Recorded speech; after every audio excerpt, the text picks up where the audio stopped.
우리는 네 개의 복음서를 갖고 있습니다. 교회에서는 이 네 개의 복음서를 통해서 예수님의 통일된 모습과 또 다양한 모습을 볼 수 있어요. 예수님이 하나의 복음서만 우리에게 전해졌다면 온전한 모습으로 보기가 조금 어려울 수도 있는데, 우리는 예수님을 평면으로 보지 않고 입체적으로 다 볼 수 있는 네 개의 복음서를 가지고 있습니다. 이것은 네 개의 복음서 중에 요한복음이 기록 방법이 좀 독특하여서 요한복음을 별도로 구별해 놓고, 마태, 마가, 누가 세 개의 복음서는 우리가 그 복음서의 세 가지 공통점과 또 다른 점들을 통해서 예수님의 그 말씀과 예수님께서 우리에게 주신 은혜를 입체적으로 볼 수 있는 그런 소중한 신앙유산으로 교회에 물려지고 있습니다. 그러나 학자들은 아마도 마태복음이 제일 앞에 나와 있지만 마가복음이 제일 먼저 쓰여졌을 것이라고 그렇게 짐작하고 또 연구 결과로 주장하고 있습니다. 그리고 마태복음과 누가복음은 이 마가복음을 참고해서 더 보태진 그런 다양한 각도에서 기록하고 있기 때문에 제일 먼저 마가복음이 기록되었을 텐데, 마가복음을 기록하게 된 동기가 무엇일까를 학자들이 이제 추측을 하기를, 사도행전 15장 36절 이하에 보면 이 마가복음의 기록자를 소개하고 있는데, 마가라고 하는 요한, 이렇게 이름이 두 가지로 나와요. 아마도 유대식 이름으로는 요한이라고 했고, 또 일찍 로마의 문화를 받아들이고 로마 생활에 익숙하고 예루살렘에 거주하면서 로마식 이름도 가졌다. 그래서 로마식으로 부르는 이름은 마가였고 유대식으로 부르는 이름은 요한인데, 그가 바울과 바나바와 함께 처음 선교 여행을 다니는 수종자였습니다. 바나바의 생질이라고도 되어 있는데, 후일 바울이 그 사람의 기질이 약하고 첫 번째 선교 여행 때 끝까지 함께 하지 못했기 때문에 다시 데리고 가는 게 마땅치 않다. 그래서 바울과 바나바가 크게 다투고 마가의 문제로 헤어졌는데, 바울 사도가 인생의 마지막을 감옥에서 보내면서 마가를 데리고 와라. 그 사람이 내게 꼭 필요하다. 이렇게 디모데에게 편지하는 것을 보면 마가를 용서하고 화해하고 바울에 임종하는 순간까지 마가가 곁에서 지킨 것으로 짐작이 됩니다. 그래서 마가는 바울과 함께 소중한 선교의 체험이 있었고, 그리고 바울이 죽은 후에 그 선교의 열정을 계속 이어받은 베드로가 로마로 가서 선교할 때 함께 스승으로 모시고 베드로의 통역관이 되어서 로마까지 복음을 전도했다. 교회 역사가들이 그렇게 증거하고 있습니다.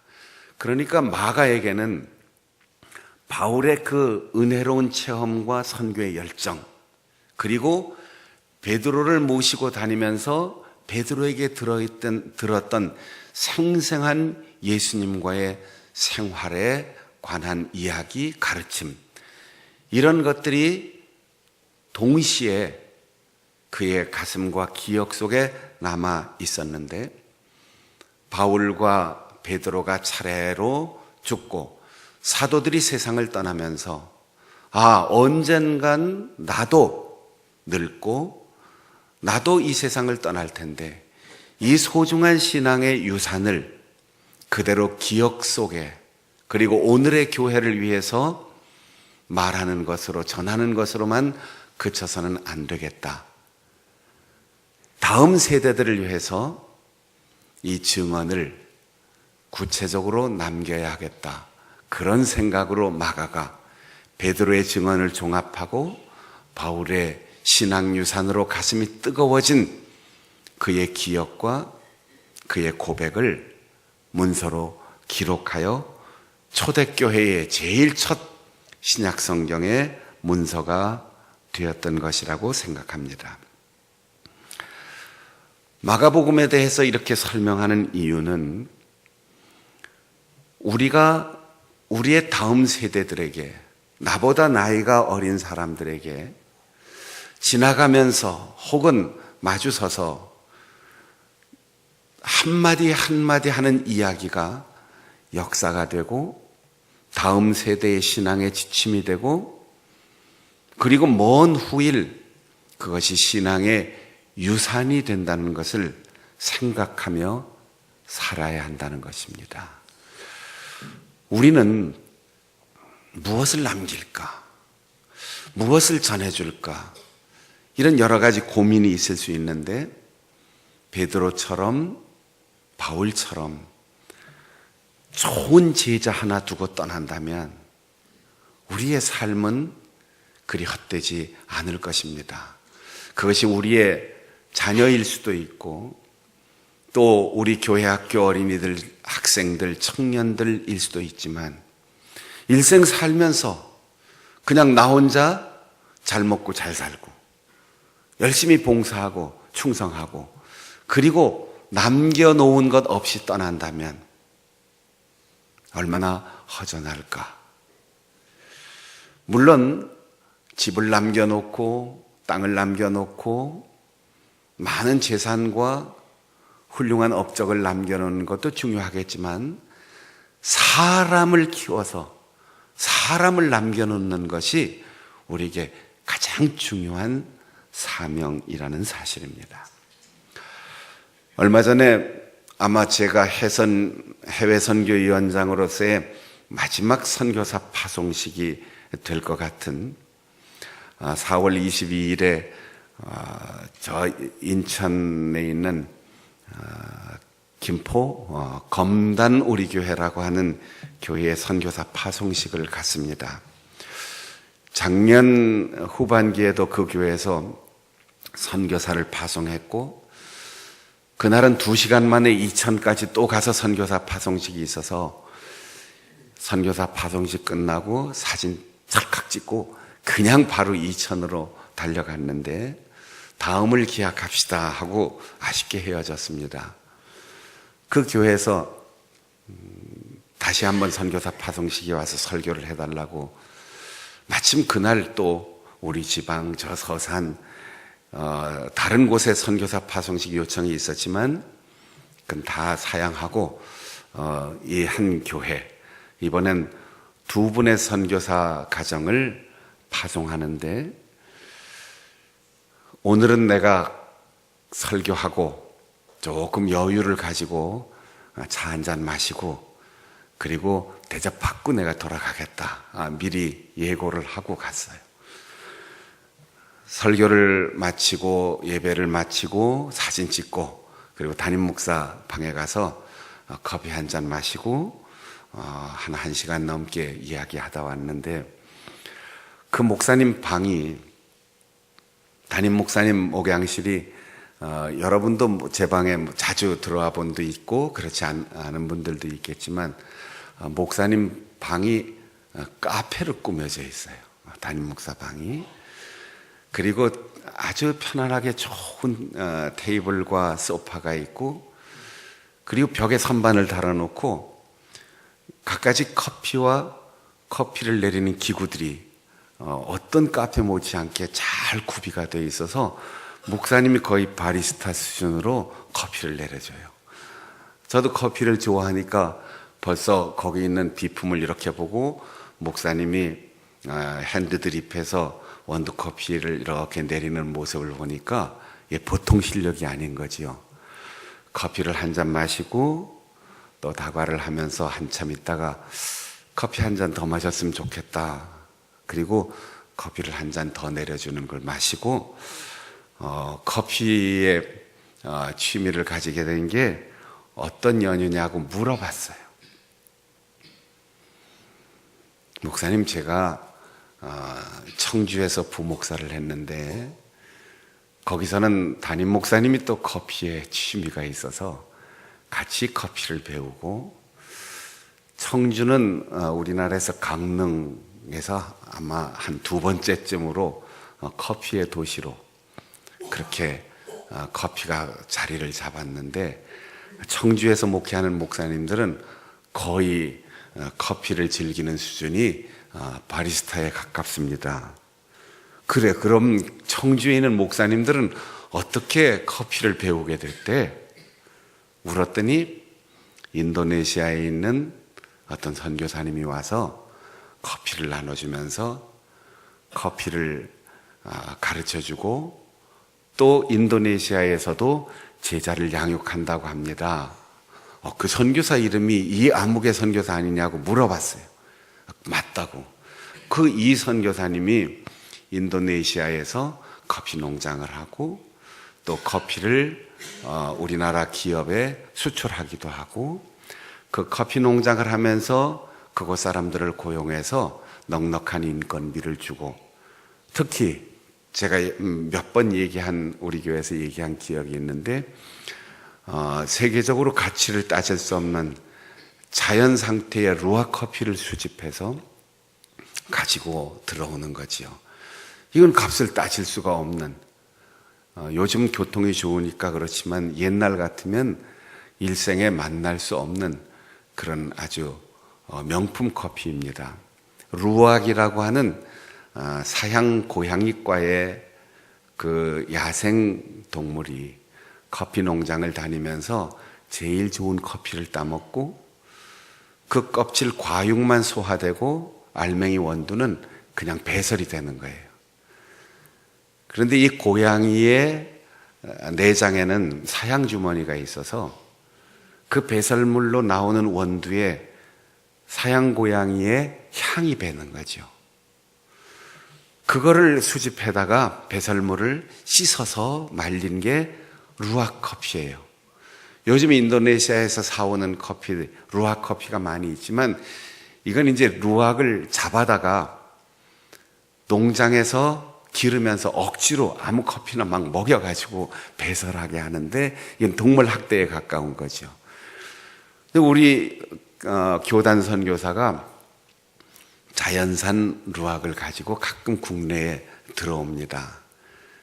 그리고 자기를 파송해 준 교회들을 다니면서 커피를 대접하고 또 커피를 선물하고, 그러면서 청주가 이제 목사님들이, 특히 성결교회 목사님들을 중심으로 이 커피 취미를 가진 목사님들이 많아지게 되었죠. 제가 이렇게 계통을 쭉 밟아서 올라가 보니까 우리 장충단교회 부임해서 얼마 안 돼서 아마 10년 정도 넘은 일인데, 인도네시아에서 우리 교단 선교사님들이 함께 모여 수련회를 하는데 절 보고 갑자기 강사를 오라고. 그때 저희 막내딸이 대학 입시할 때니까 10년이 훨씬 넘은 때지요. 우리 장로님들은 기억하실 거예요. 그쪽에서 요청이 왔는데 선교사들 모임에 강사로 와주십시오. 조건은 모이는 경비를 다 지원해 주시고 강사비는 없습니다. 그리고 비행기표도 강사가 끊어가지고 왔다 가셔야 됩니다. 와서 봉사하고 가라는데, 입시는 눈앞에 있고 또 뭐 셋 중에 한 가지만 하라고 해도 갈까 말까인데 세 가지 다 경제적으로 많은 부담이 저에게 왔지요. 어쨌든 그때 우리 성도들이 십시일반으로 다 모아서 선교사님들 모임의 경비를 지원해주고 교회에서 비행기표를 끊어주고 강사비 없이 다녀왔어요. 그러고 한참 후에 한 1년 지난 다음에 거기 있는 선교사 한 사람이 저에게 인사하러 왔는데, 목사님, 그때 선교사 수련회 왔을 때 제가 처음 파송돼서 어디로 가야 할지, 무엇을 해야 할지 갈피를 잡지 못하고 와 있는 상태, 언어를 막 배우는 상태였습니다. 그때 목사님께서 한 주간 동안 저희들을 섬겨주면서 말씀 속에서 자기가 갈 길을 찾았는데, 목사님 설교하시기를 불리한 것을 선택하고 가장 어려운 쪽을 선택하라, 그렇게 설교를 했다는 거죠.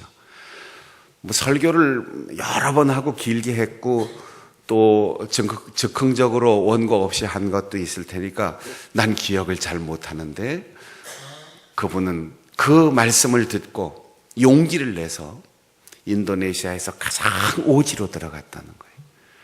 거기서 커피 농장을 일구고 거기서 자연 속에 돌아다니는 사양 고양이를 만나고, 그리고 루아 커피를 수집해서 사람들에게 알려지기 시작하면서 자기는 세상에 가장 오지에 들어갔는데 그 루아 커피 때문에 전 세계의 많은 유명 인사들이 그 자연 루아 커피를 구할 수 없느냐, 이렇게 연락해서 자기가 명사가 됐다는 거예요. 명사가. 그래서 커피 농장을 하면서 커피 취미를 가지게 되고 배우고 자기가 바리스타 자격을 얻고 농장을 할 뿐 아니라 거기에 커피를 할 줄 아는 사람들을, 제자들을 양육해서 각 호텔에다가 커피숍을 만들고, 그래서 제자들이 호텔마다 커피숍에 가서 지배인 노릇을 하고 있다는 거죠.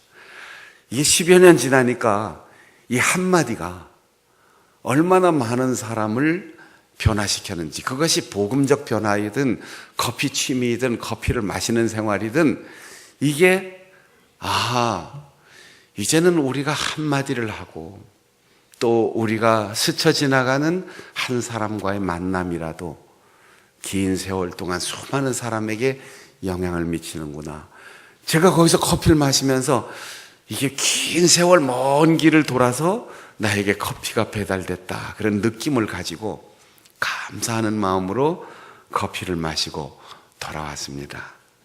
이제 우리 팔구남전도 회원 여러분, 우리가 하는 한마디가 우리의 아들, 딸, 우리의 손자, 손녀들, 우리의 후손들에게 일생의 길이 남는 역사가 될 수 있고, 인생의 지침이 될 수 있고, 그들의 의식 구조가 될 수 있고, 사고방식이 될 수 있다고 하는 것을 생각하면서 베드로처럼, 바울처럼 마가와 같은 아들, 마가와 같은 제자를 남기고 그들의 가슴 속에 부활의 복음을 심어줄 수 있는 우리 교회의 어른들이 될 수 있기를 바랍니다. 오늘 우리가 읽은 본문에 부활을 목격한 여인들에게 빈 무덤만 보았지만 천사가 이렇게 말합니다.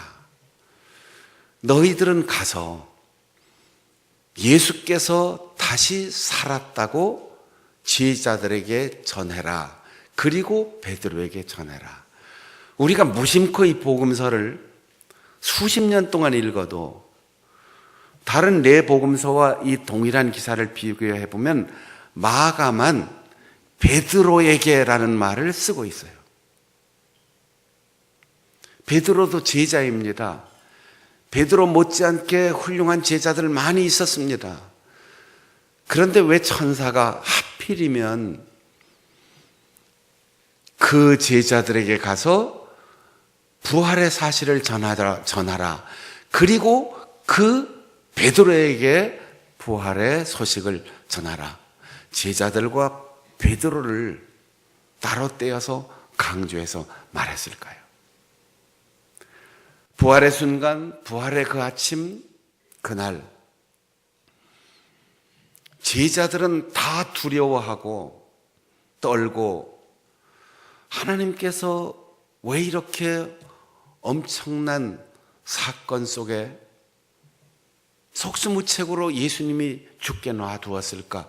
이런 의문을 안고 고민하고 있지만 베드로만큼 가슴 아픈 사람이 없어요. 가장 믿었던 제자였고 죽어도 부인하지 않겠다고 큰 소리 쳤던 자신이 어쩌면 그렇게도 3번씩이나 예수님을 부정하고, 여인들은 그 십자가의 죽음의 장소까지 따라가서 쳐다보고 있었는데 자기는 체포되어 가는 예수님을 멀찌감치 보고 따라가다가 다구는 소리에 후회의 눈물을 흘렸는데, 베드로처럼 지금 가슴 아프고 베드로처럼 자괴감과 자책감과 죄의식에 사로잡혀 있는 사람이 누가 있겠습니까? 그때 목숨 걸고 끝까지 따라갔어야 되는데, 목숨 걸고 나는 예수의 제자다라고 말했어야 하는데, 한 번 지나간 시간은 돌이킬 수 없고 불과 2, 3일 전이지만 그때 그 후회할 수밖에 없는 그 사건을 잊을 수가 없는 거예요. 가장 괴로워요. 왜 그랬을까? 그때 왜 그랬을까? 그런데 천사는 여인들에게, 제자들에게 가서 전해라. 그리고 그 괴로워하고 자책감에 빠져있고 열등감에 빠져있고 자포자기하는 그 베드로에게 예수님 다시 살아나셨다. 그리고 갈릴리에 먼저 가서 기다리는데 그리로 와라. 거기서 보자. 처음으로 베드로를 부르셨고 처음으로 사역을 시작하셨던 그 원래의 자리 출발점으로 다시 가서 거기서 만나자. 이 말은 베드로에게 복음이었을 것입니다. 아하, 주님이 나에게 다시 기회를 주시는구나. 주님께서 나에게 다시 한번 일어나라고 하시는구나. 주님께서 부활하신 그분께서 나를 다시 제자로 쓰시는구나. 얼마나 가슴 벅찬 감격이었겠습니까? 많은 제자들과 수십 명에 따르는 사람들이 다락방에 숨죽여 숨어 있다가 예수님 다시 사셨다 왈가왈부 떠드는 소리가 거기에 나도 베드로는 가슴 벅찬 감격을 금할 수 없었을 겁니다. 천사가 나타나서 제자들에게 예수님 다시 사셨습니다. 그리고 특별히 베드로 선생님 당신에게 전하라고 했습니다. 얼마나 용기가 되었을까요? 제자들과 베드로에게 전하라, 이 말은 요즘으로 말하면 이런 얘기예요. 박순영 목사가 늘 부정적이고 늘 불평하고 늘 내 눈으로 보지 않으면 믿을 수 없어. 아이고 이젠 뭐 소용없지, 뭐 다 끝난 걸 어떻게, 지나간 것 돌이킬 수도 없고 이제 끝났어, 이제 나는 내 길로 갈 거야, 이러고 있을 때 장충당교에서 가서 얘기해라. 특별히 곁길로 가고 있는, 부활을 믿지 않고 기대하지 않고 이제 내 맘대로 살겠다고 그렇게 자포자기하고 있는 그 박순영 목사에게 가서 얘기해라, 이 얘기. 우리는 참 후회되는 일이 많아요. 내가 이 나이가 됐는데 조금만 젊었으면, 10년 전에 깨달았으면, 20년 전에 결심했으면, 30년 전에 실행했으면, 이런 인생의 후회가 얼마나 많은지 몰라요. 그러나 오늘 우리가 숨이 붙어 있다면, 오늘 우리가 들을 수 있고 볼 수 있고 말할 수 있고 걸을 수 있다면, 오늘 생명이 있는 한 주님은 우리에게 다시 한번 기회를 주십니다. 후회하지 마세요. 그 후회되는 일을 지금 해도 됩니다. 20대, 30대 청년보다 못하다고요? 아니에요. 젊음보다 더 소중한 삶의 경험이 있고 젊은 청춘의 힘보다 더 강력한 영향력이 있고 젊을 때보다 더 경솔하지 않은 신중함이 우리에게 있기 때문에 늦었다, 나이를 먹었다, 기억력이 흐려졌다, 숨이 찬다, 이건 아무것도 핑계가 되지 않아요. 베드로가 죽은 다음 마가가 이 복음서를 기록할 때 마지막에 부활의 소식을 전하라고 하는 천사가 베드로에게 이 말을 덧붙였다는 것을 어떻게 알았을까요? 베드로에게 늘 들었던 거지요. 다른 제자들은 몰라요. 다른 제자들은 이 감격이 없어요. 그런데 배신했고 좌절했고 죄책감에 어찌할 바를 모르던 자기에게 천사가 특별히 베드로에게 말하라, 이 말을 여인들로부터 전해 들었을 때 베드로는 평생을 마가에게 이런 일이 있었거든, 예수님이 이런 말씀하셨거든, 예수님께서 이렇게 3년 동안 사셨거든, 다 얘기하고 마지막에 부활의 소식 얘기가 나올 때마다 베드로는 아마 눈물이 쿵쿵하면서 난 끝난 줄 알았거든, 내 인생 다 산 줄 알았거든, 이제 다시 기회가 없다고 생각했거든, 난 포기했거든. 그런데 주님은 그런 못난 나에게 천사의 음성을 들려주시면서 아직 늦지 않았다, 다시 시작할 수 있다, 갈릴리로 와라, 처음부터 다시 시작하자, 그래서 로마까지 가자, 이렇게 말씀하셨거든. 이게 마가의 기억에 오랫동안 박혀 있으니까 복음서의 마지막 부분에 마가가 이걸 기록한 거예요.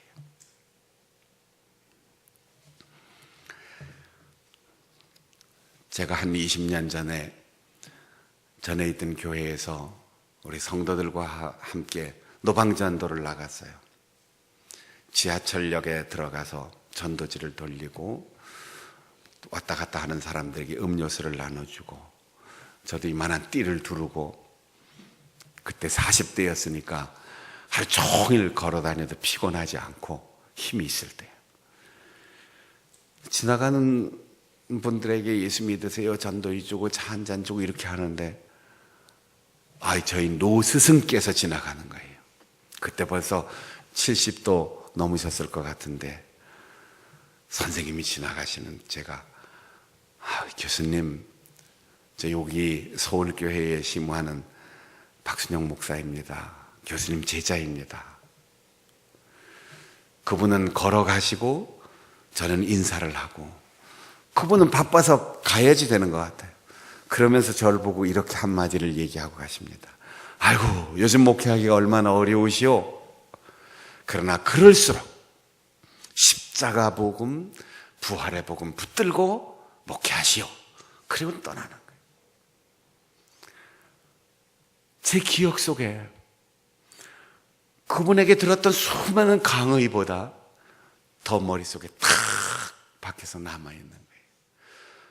우리는 이런 한마디 우리의 다음 세대에게 남길 수 있어야 합니다. 제가 교수님들을 만나는 걸 좋아하는 이유가 그거예요. 나보다 나이가 적고 또 기수로 후배라 할지라도 깊이 연구하고 공부하고 몰두했던 분들의 입에서 나오는 그 한마디가 우리가 고민하고 우리가 어려워하던 수많은 문제들이 한꺼번에 풀리는 놀라운 역사를 경험할 수 있기 때문입니다. 내가 만일 젊었더라면, 그때 할 수 있었다면 지금도 할 수 있습니다. 내가 돈 잘 벌 때 헌금할 걸 지금도 할 수 있어요. 내가 내 말 잘 듣는 자식들에게 그때 가르쳐 줘야 되는데 지금도 덕스러운 말 한마디 할 수 있어요. 구역장도 할 수 있고 교사도 할 수 있고 찬양대도 할 수 있어요. 충묵교회를 가니까 70 이상 된 권사님들만 모여서 찬양대 하나 만들어서 그냥 화음 없이 찬양하더라고요. 할 수 있어요. 주님은 들어주십니다. 베드로의 감격, 눈물이 글썽글썽했던 그 간정을 마가가 오랫동안 간직하고 그것을 글로 써서 우리에게 남겨주었듯, 여러분 늦었다고 생각할 때 그때가 기회이고, 지나갔다고 생각할 때 아직도 남은 시간이 많고, 주님은 언제나 후회 자책하는 사람에게 지금부터 다시 시작해도 된다, 그렇게 말씀하십니다. 장충단 교회에게, 그리고 특별히 8구 남전도 회원들에게 이렇게 말씀하시는 주님의 음성을 듣고 일생 부활의 증인으로 살고 우리의 다음 세대들에게 구원의 기쁨과 감격을 가슴속에 남겨놓는 우리 성도들 될 수 있기를 바랍니다. 기도하겠습니다. 하나님 아버지, 우리